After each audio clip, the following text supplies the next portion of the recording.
메디친의 대학생 멘토 이강희입니다. 저는 오늘 꼼꼼하게 채워나가는 수학 공부법에 대해서 설명을 해보고자 합니다. 이 PPT 안에 제가 수능을 공부하면서 정리했던 자료들이 조금 들어있는데 그 자료는 메디친의 멘토친 탭에서 이강희를 검색하시면 다시 보실 수 있습니다. 약간 조언을 하고 싶은 공부법은 수학 기출문제를 어떻게 활용하냐인데 일단 가장 강조하고 싶은 것은 기출을 정말 여러 번 볼 것. 근데 이제 여러 번 보다 보면 답이 기억나게 되기 마련이거든요. 저도 여러 번 푼 문제는 당연히 답이 기억이 났고 그지만 답이 기억이 나도 정확한 풀이를 기억을 못할 수도 있잖아요.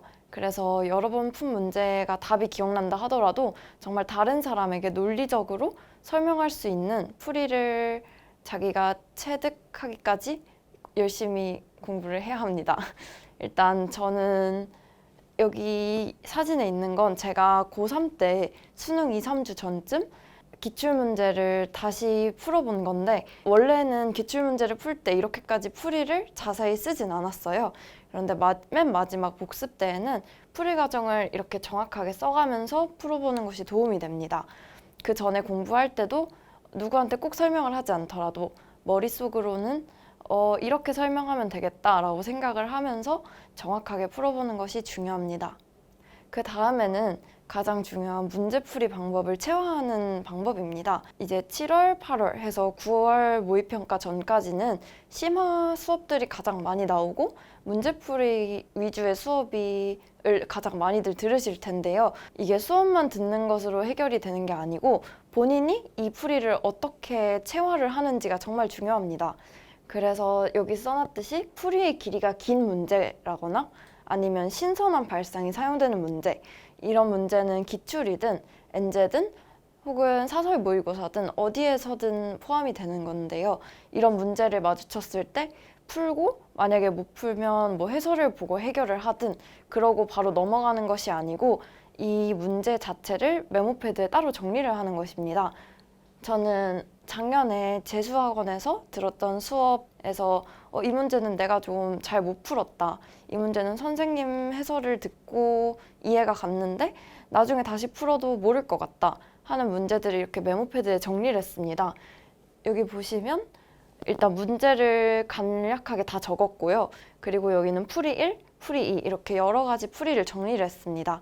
여기엔 안 나와 있지만 다른 문제를 정리한 것 중에서는 내가 2단계에서 2단계로 넘어가는 걸 해결을 못했다 하는 것들을 표시해 두고 나중에 복습하면서 그 부분을 집중적으로 볼 수 있게 했습니다. 이렇게 정리하는 것의 포인트는요. 그 문제 자체의 풀이에 초점을 두는 게 아니라 그 문제로부터 얻어갈 수 있는 교훈, 다른 문제에도 적용할 수 있는 원리, 사고과정, 논리 이런 것들을 포인트로 정리를 해야 합니다. 다음은 수학에도 필기가 필요한가에 대해서 말해보고자 합니다. 앞 슬라이드에서는 문제풀이 과정을 필기한다라고 제가 말을 했던 것 같은데요. 그보다는 정말 암기해야 될 사항을 필기하는 것을 말하는 겁니다. 수학에도 물론 암기 사항이 있습니다. 우리가 보통 암기 사항은 탐구 과목에만 많이 있다고 생각을 하는데 수학에도 암기 사항이 있습니다. 여기 보시면 제가 작년에 그 도형에서 닮음 찾는 걸 너무 못해서 이거는 어느 정도 몇 가지 예시를 외워두는 게 좋겠다라고 생각해서 정리한 것입니다.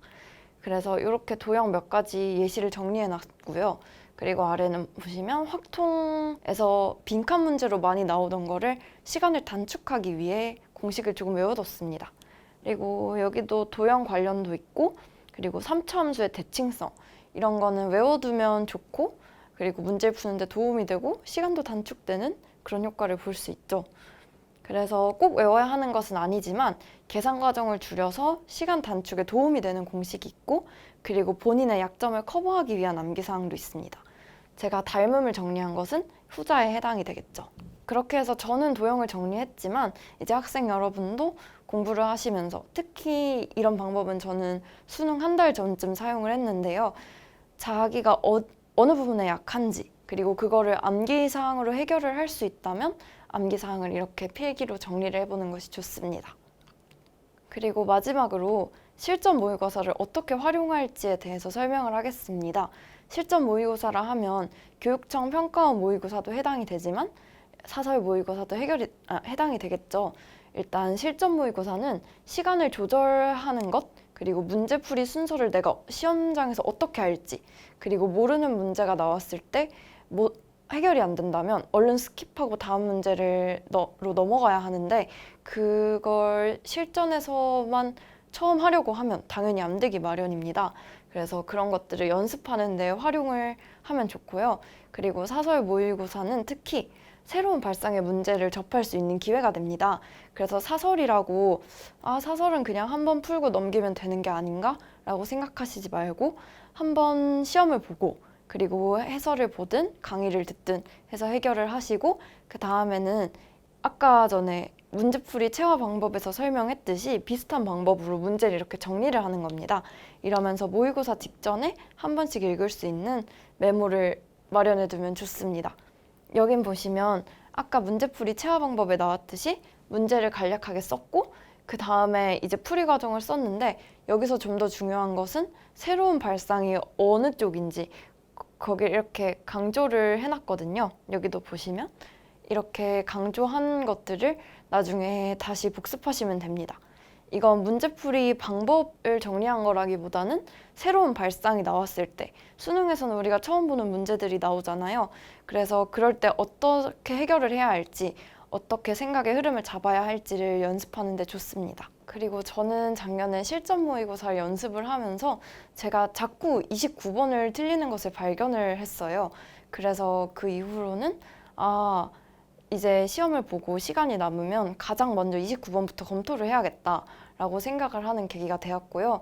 이처럼 앞에서 말하는 걸 깜빡했는데 실전 모의고사를 그렇게 자기의 약점을 발견하고 그에 대한 대책을 세우는데도 활용할 수 있으면 좋겠습니다. 이제 현재 기간에 심화 강의를 많이 들으면서 준킬러보다 킬러에 많이들 치중을 해서 공부를 하시는 분들이 많은데, 그보다는 현재 모의고사는 이제 준킬러와 킬러의 차이가 많이 없어지고 있는 상황이라서 준킬러도 많이 공부를 하시면 좋겠어요.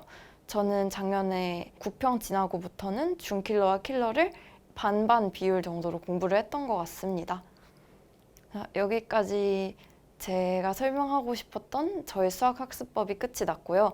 제가 말을 좀 어버버하고 잘 못해서 그보다는 글이 좀 나은 것 같으니 혹시 부족하시다면 메디친에서 제가 쓴 글을 확인해 주시면 좀 더 잘 알아가실 수 있을 것 같습니다. 그래서 더 많은 정보가 필요하시다면 메디친에서 멘토친 글들을 참고해 주시면 되고요. 커뮤니친에서 질문 같은 것도 멘토단이 잘 답변해 주고 있으니 많이 활용해 주시기 바랍니다. 감사합니다.